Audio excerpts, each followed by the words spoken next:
Some cases make you doubt your skills. This one made me fear for my life.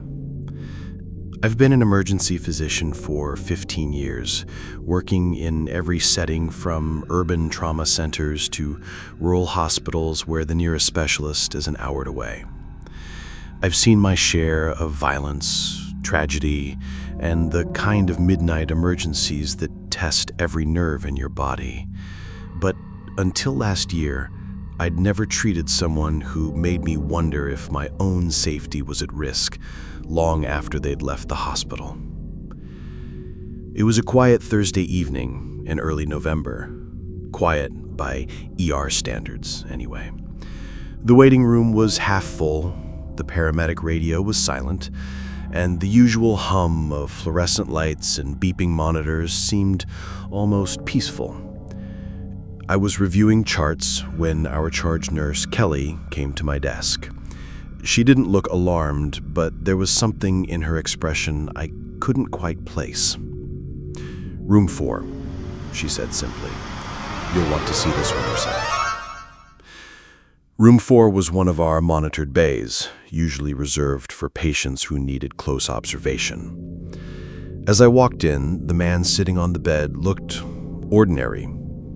Mid-40s, average build, neatly dressed in a gray sweater and dark jeans. His hands were folded in his lap, his posture perfect, as if he were waiting for a job interview instead of medical treatment. He looked up at me, and the first thing I noticed were his eyes. Ice blue, unblinking, fixed on mine in a way that made me feel like I just stepped into a conversation I hadn't meant to overhear. "Good evening, doctor," he said, calm, measured. "I think you need my help." The triage note was brief. Complains of chest tightness. No known medical history, vitals stable. His blood pressure, pulse, oxygen saturation, all perfectly normal. There was no sweating, no distress, no signs of a heart attack. "Tell me about the chest tightness," I said, pulling up a stool. "It comes and goes," he replied. "Started about an hour ago. It's not exactly pain, more like someone pressing their hand against me from the inside." Odd phrasing, but patients describe symptoms in all kinds of ways. I began my exam, listening to his heart and lungs. Everything sounded normal. No murmurs, no wheezes, no irregular rhythm. But while I listened, I realized he wasn't watching the wall or the monitor like most patients. He was watching me. Every movement, every glance. "Any history of heart problems? High blood pressure? Diabetes?" "No." Then, after a pause, "I'm surprised you didn't ask about my mental health first." That made me stop. "Is there a reason I should?" He smiled. Not a friendly smile, but the kind you might see on someone who knows more than they're willing to tell. "Some people think I'm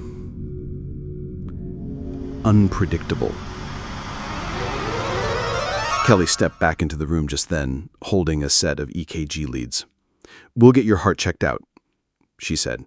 He looked at her and said, "Kelly, you were married last year, weren't you? October 14th? I froze. Kelly's wedding had been a small, private ceremony. Her name badge didn't list her last name, and she had never met this man before. "Do we know each other?" she asked cautiously. "We will," he said, eventually. The rest of the exam went smoothly enough. His EKG was normal. His labs, which we rushed, were unremarkable. On paper, he was the picture of health. But every time I stepped out of the room, I caught him watching me through the glass. Not in the distracted way most patients do, but with an intensity that made it feel like he was memorizing me. By the time we finished his tests, I couldn't find a single reason to admit him. Medically, there was nothing wrong. But as he left, he paused at the sliding doors, turned back, and said, "You'll be seeing me again, doctor. But next time, it won't be here." It sounded like a threat, but I couldn't prove it. I told myself it was just an odd encounter. I had no idea that within a week, I'd be checking my locks twice every night. 4 days later, it was a Sunday night shift. The ER was busier than usual. Slippery sidewalks from an early frost brought in a wave of falls, sprains, and fractures. I was elbow deep in a laceration repair when Kelly came to my station again. "You're not going to like this," she said quietly. I looked up. "Room 4? She nodded. The man was back. Same gray sweater, same calm posture, same unnervingly steady gaze. But this time, he wasn't alone. 2 uniformed police officers stood by the bed. One of them, Officer Price, was someone I knew from other calls. "What happened?" I asked. "Found him standing outside your hospital entrance for over an hour," Price said. "Security asked him to leave. He refused. Said he was waiting for his doctor." "I assume that means me?" The man smiled faintly. "You assume correctly." He didn't seem intoxicated. His speech was clear, his balance perfect, no signs of psychosis or confusion. But the fact that he'd been loitering in the cold just to see me was setting off alarm bells I couldn't ignore. "What's going on?" I asked him directly. "I told you we'd see each other again, but this time I wanted to show you something." He reached into his pocket slowly, so slowly that both officers tensed, hands near their belts. He withdrew a folded piece of paper and handed it to me. Inside was a newspaper clipping from 3 years ago, a small-town obituary. No photo, just a brief note about a man, same name as my patient, who had passed away unexpectedly at age 43. I looked up. "This is you?" "It was," he said evenly. "But things change." Price leaned toward me. "Doc, if he's harassing you, we can trespass him. Just say the word." I hesitated. Something in me wanted to end the interaction right there, but another part, the part trained to assess, to investigate, needed to understand. "Let me run some vitals." Every number was perfect. Heart rate 72, blood pressure 118/76, oxygen 99%, no fever, no abnormal rhythms. He was in better shape than most people half his age. "So why are you here?" I pressed. He tilted his head slightly, eyes narrowing. "You'll get tonight." The officers escorted him out. He didn't resist, didn't argue, just turned to me before leaving and said, "Next time will be harder." I went back to work, trying to bury the unease. But an hour later, hospital security found a note taped to my car windshield in the staff lot. It was written in precise, blocky handwriting. "Locks are only as good as the person who wants to get past them." No signature, no explanation, just that sentence. I didn't drive straight home after my shift. Instead, I sat in the hospital parking lot for 30 minutes, scanning the shadows, wondering if he was watching. I'd treated dangerous patients before. Gang members, intoxicated aggressors, people in full-blown psychosis. But this was different. There was no outburst, no obvious motive, just a quiet, deliberate focus on me. And the worst part? I had no medical reason to keep him in the hospital, no legal reason to keep him away. I started locking my office door when I stepped out, even for a minute. At home, I double-checked the deadbolt before bed. It wasn't paranoia, it was preparation, because I knew he'd be back. It was 9 days before I saw him again. 9 days where every shift felt like waiting for a storm you can't predict. My colleagues noticed I was more on edge, jumping when the phone rang, glancing at the ambulance bay every time the doors opened.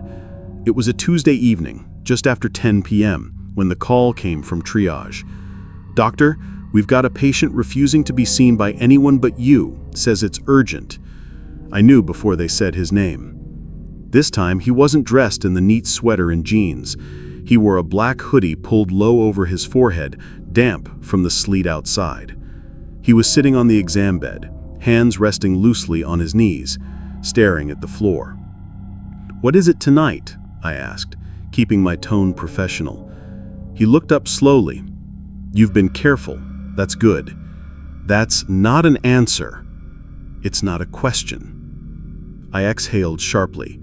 "If you don't have a medical complaint, I can't—" "Chest pain," he interrupted. "Same as before, only worse." We ran the routine, EKG, vitals, blood work. Again, perfect. No signs of distress. But when the nurse stepped out, he leaned forward and lowered his voice. "Tell me, doctor, have you ever treated someone who shouldn't be alive?" The words stopped me cold. Images flashed. Patients revived against impossible odds. Trauma victims who walked out when they shouldn't have survived the night. "Yes," I said cautiously. He smiled faintly. "And what did you do with that knowledge?" Before I could answer, he reached into his hoodie pocket and placed something on the bed between us. It was an ID badge. My ID badge. Not my current one. This was from 5 years ago. The outdated photo. The old hospital logo. I'd turned it in when we updated our security system. It should have been destroyed. "How did you get this?" My voice was sharper than I intended. He didn't blink. "You've been in my file for a long time." I took a step back, one hand on the door handle. "What file?" "That's not for you to read. Not yet." I flagged security, but by the time they arrived, he was gone. Not walking down the hall, not in the parking lot. Just gone. The next morning, I found a package in my office mailbox. No return address, just my name. Inside was a small, spiral-bound notebook filled with neat handwriting. Every page was a date and time. My shifts. My commute. When I locked my front door. When I turned off my bedroom light. It went back almost 3 months. I reported it to hospital administration. They took it seriously, installed extra cameras, gave me a direct line to security. But there wasn't much else they could do. He hadn't threatened me outright. He hadn't broken any laws they could prove. That night, for the first time in my career, I didn't feel safe walking into my own ER. Because it was becoming clear, this wasn't a patient in the traditional sense. This was someone running his own kind of examination. And I was the subject. 3 nights later, the hospital felt wrong before I even stepped inside. It's hard to explain if you've never worked nights in a big ER. There's a rhythm to it. The steady rotation of security at the entrance, the low murmur from triage, the clatter of stretchers in the hall. That night it felt muted, like someone had turned the volume down on the whole place. I'd been on shift for 2 hours when one of our respiratory therapists, Amanda, came to find me. "There's a guy in room 2 asking for you," she said. I didn't need to ask who. This time, he was lying on the bed, shirt unbuttoned, cardiac monitor leads in place. Heart rate perfect, blood pressure perfect, oxygen perfect. On paper, he was the healthiest patient in the building. "You know," I said, pulling up a stool, "you're developing a habit of showing up without anything wrong." That's not true. Something is very wrong. You just haven't figured out what it is yet. I glanced at the monitor. 72 beats per minute, steady. Then tell me. I'd rather show you. He reached into his pocket, slowly again, deliberate, and slid a sealed hospital specimen bag across the bed. Inside was a single, thin strip of EKG paper. Not from tonight. The date printed at the top was from 2 weeks ago. It was my EKG. My name, my ID badge, my date of birth. I hadn't had an EKG in years. I stared at it. Where did you get this? You should be more careful about your records. Things have a way of ending up where they shouldn't. Before I could respond, the cardiac monitor beside him began to beep, a sharp, urgent alarm. I looked at the screen. His heart rate had dropped from 72 to 38 in seconds. "Stay with me," I said, moving quickly to check his pulse. It was slow, but steady. No distress, no dizziness. He just lay there, watching me with that same unnerving calm. Then the monitor flatlined.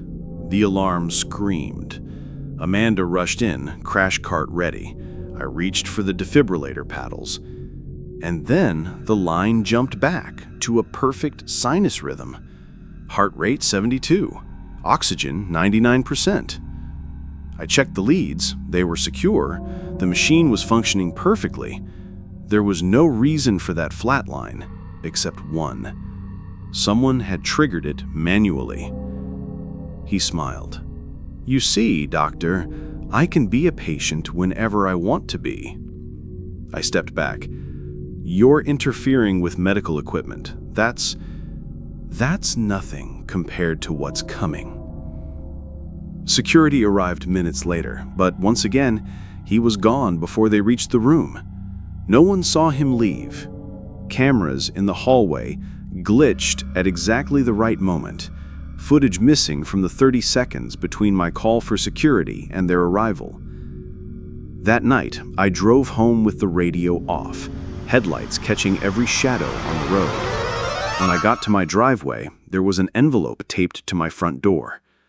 Inside was another note, handwritten in the same blocky style. "Consider this your stress test. You passed. For now." I didn't sleep at all, because for the first time I understood he wasn't just visiting me, he was escalating. By the time Friday night rolled around, I'd convinced myself he wouldn't show again so soon. That was my first mistake. The ER was near capacity. A bus accident on the interstate had brought in multiple trauma patients. Every bay was full. Stretchers lined the hallway, and the air smelled of antiseptic, blood, and adrenaline. We were running on controlled chaos, the way only an emergency department can. I was suturing a deep scalp wound when Kelly's voice came over the intercom. "Dr. Blake to triage immediately." I stripped off my gloves and hurried to the entrance. That's where I saw him, calm as ever, standing at the check-in desk, hands in his pockets. But this time he wasn't alone. A teenage boy sat in a wheelchair beside him, pale and sweating, clutching his abdomen. "What's going on here?" I asked.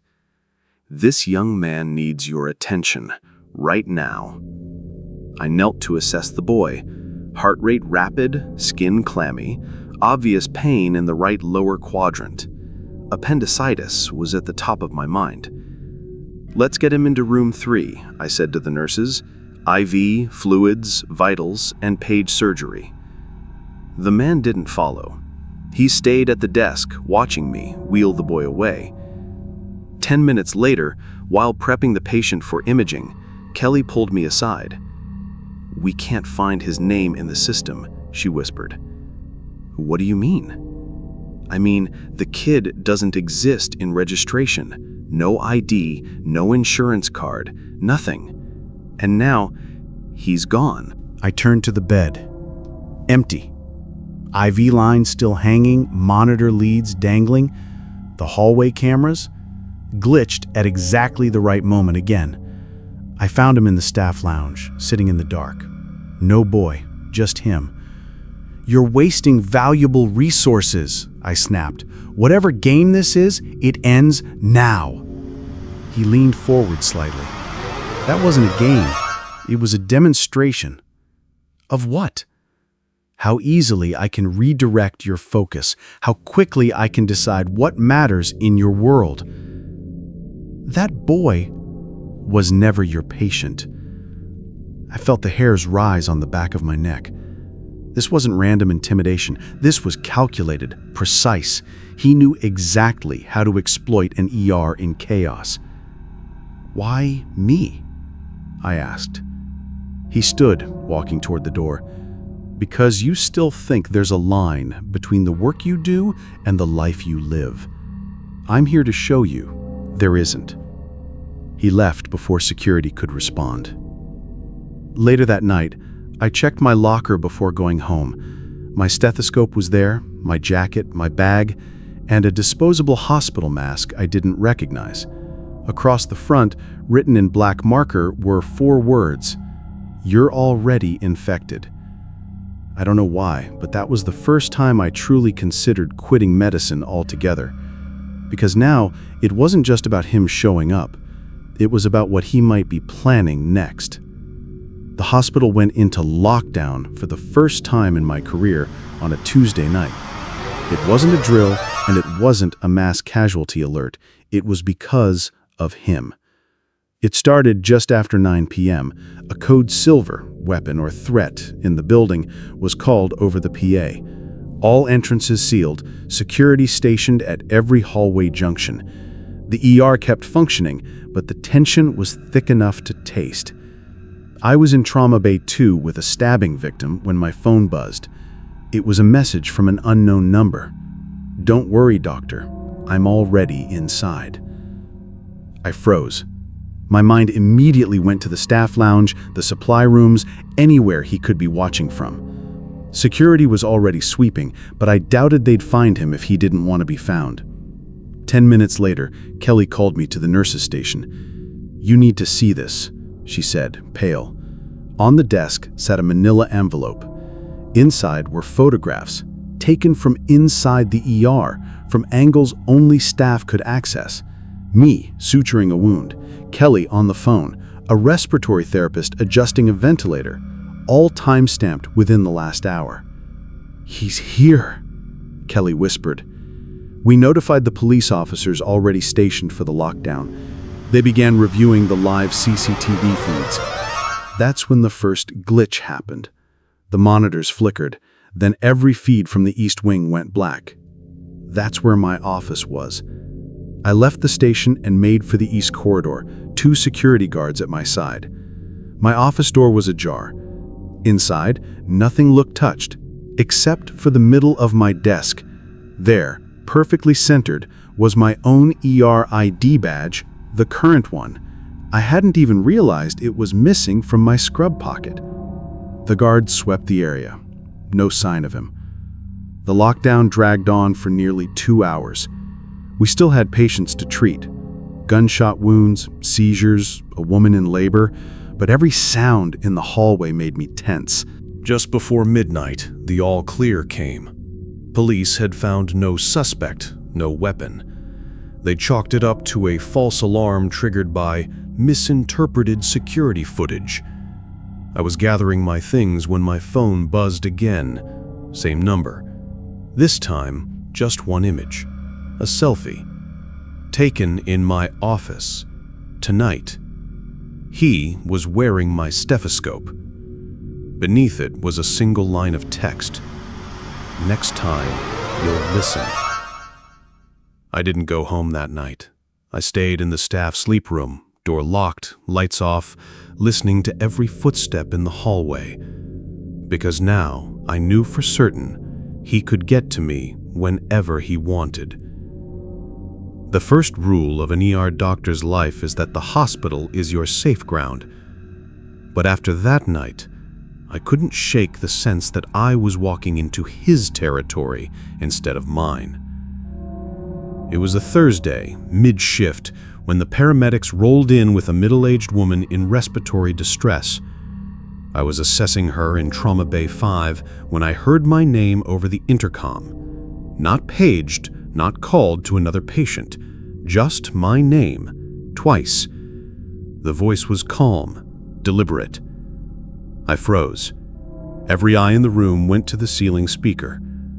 "Who was that?" one of the nurses asked. Nobody answered.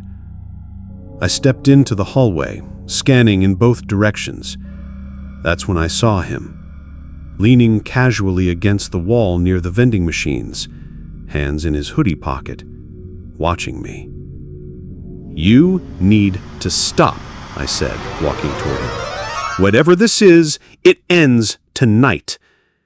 He didn't move. "You're not ready to end it." Before I could respond, he motioned toward a supply closet door. "Come here. There's something you should see." "No!" "Then you'll never understand why I'm here." Two security guards appeared at the far end of the hall. He didn't even glance at them, just pushed the closet door open and stepped inside. I followed, against my better judgment. The room was dim, lit only by a flickering fluorescent. On the floor were 3 hospital gowns neatly folded, each with a patient wristband placed on top. I picked one up. The name was mine. The date of birth was mine. But the admission date was 6 days from now. "What is this?" I demanded. "Your file is getting thicker, and time moves faster than you think." The guards reached the door, but when I turned back, he was gone.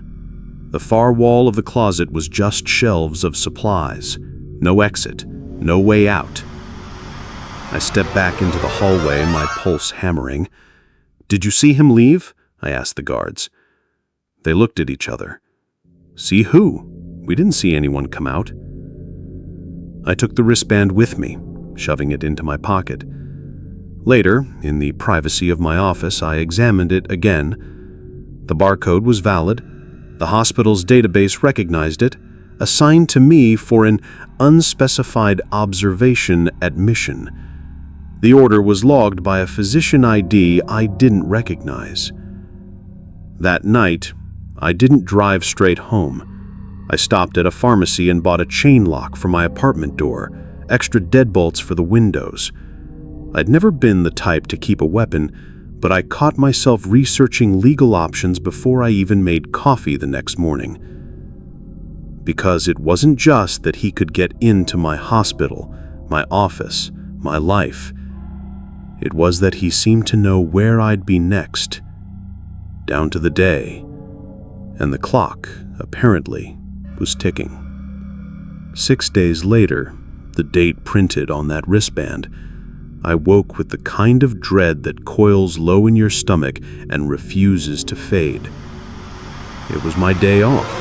No shifts, no rounds, no reason to be anywhere near the hospital, which is why it rattled me even more. By mid-morning, my phone buzzed. Unknown number. "You're late for your admission, doctor." I didn't respond. 10 minutes later, another message. A photo of my apartment building's front door. I grabbed my keys and drove, not toward the hospital, but toward the nearest police station. I was halfway there when my phone buzzed again. This time, a live video feed. It was the ER ambulance bay. He was there, standing dead center, holding something in his hand. My stethoscope. Against every shred of better judgment, I turned the car toward the hospital. When I pulled in, he was gone. Security swore they hadn't seen anyone matching his description, but when I stepped inside, Kelly met me at the desk, pale. "There's a patient in room 4 asking for you. Says you're his admitting doctor." I knew before I saw him.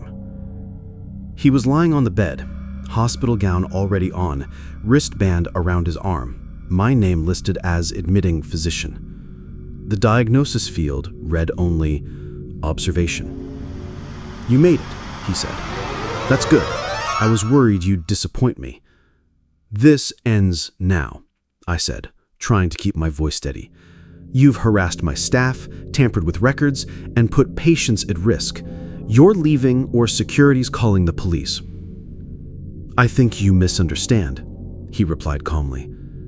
"Today isn't about me. Today is about you." Before I could respond, he pressed something into my hand, a second wristband.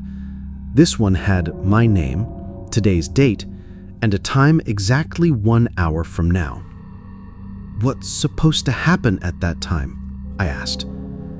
He smiled, but said nothing. I stepped into the hall to get security. When I returned, the bed was empty. The gown, the wristband, even the monitor leads, gone. I checked the timestamp on the wristband in my hand, 47 minutes remaining. For the next hour, I couldn't focus on anything else. Every overhead page, every new arrival, every code announcement made my chest tighten. At exactly 2:15 p.m., the time printed on that band, a code blue echoed over the PA. Location, staff lounge. I ran. Inside, the air was still. No patient, no staff in distress. Just a single object on the couch, my hospital ID, bent clean in half. Next to it was a note in that same blocky handwriting. Observation complete. Discharge pending. I left the lounge shaking, unable to tell if the observation referred to me as a doctor or as a patient. And for the first time, I wondered if this was no longer just about intimidation. Maybe it was about replacement. For 2 days after the observation complete note, there was nothing. No messages, no sightings, no unexplained gaps in the cameras. I should have felt relief, but instead the silence felt heavier, like the stillness before a cardiac monitor alarms. On the third night, I found him waiting. Not in the ER, not in the hospital, in the parking garage of my own apartment building. I saw him before I heard him, a figure leaning against the hood of my car, hands in pockets, head tilted slightly, as if studying the concrete ceiling. "You've been quieter," I said, keeping distance. "I've been busy. Your schedule is predictable, doctor. I needed to see if your life was too." I kept my voice steady. "Why me? Out of every doctor in this city, why fixate on me?" He smiled faintly. "Because you're careful, because you notice details, and because you haven't yet decided whether you'd rather save a life or protect yourself. That's not a decision I've ever had to make." "Oh," he said, stepping forward. "You will." He handed me a plain white envelope.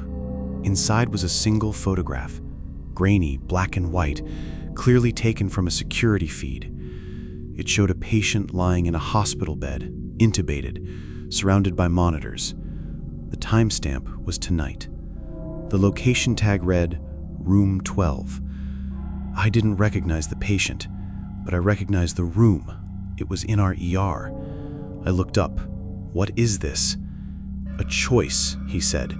"You can go now, find them, and save them. Or you can stay here and listen to what I have to tell you, but you can't do both." I took a step toward him. "If this is some kind of threat..." "It's a test," he interrupted. "You've been under observation for weeks. This is the final stage." Before I could respond, he walked past me toward the stairwell, his voice echoing against the concrete. "Choose wrong, and someone dies. Choose right, and you'll understand why I'm here." I didn't wait. I got in my car and drove straight to the hospital. Room 12 was empty. The bed neatly made, monitors dark. No patient, no chart, no record of any recent admission. Kelly swore she hadn't seen anyone matching his description tonight. Security reviewed the cameras, again, a gap in the footage exactly 20 minutes long. I went back to my office, the envelope still in my hand. Inside now, beneath the photograph, was a new note in that blocky handwriting.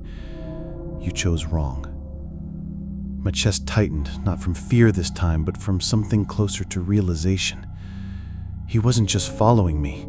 He was creating scenarios to control my every move, inside and outside the ER. And whatever this was building toward, I had the sickening feeling the real test hadn't even started yet. I didn't sleep the night after the "you chose wrong" note. Every noise outside my apartment made me tense. Every shadow under the door looked like it might shift.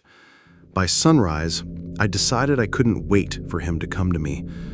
I had to end this. I called in sick, first time in years, and drove to the hospital anyway, arriving hours before my shift. My plan was simple: check every corner, every camera feed, every blind spot, until I found some trace of him. But when I walked into the ER, Kelly was waiting at the desk, pale and gripping a clipboard. "He's here," she said, "but not the way you think." She handed me a chart. The name was his. Age, 45. Vitals, unstable. Presenting complaint, stab wound to abdomen. I froze. "Where is he?" "Trauma Bay 1. He asked for you." I stepped inside, and for the first time, he didn't look untouchable.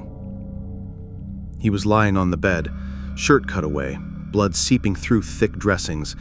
His skin was pale, lips dry, but his eyes, those unblinking blue eyes, still locked onto mine. "Took you long enough," he rasped.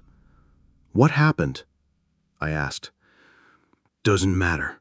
What matters is that you finish this." I started the exam.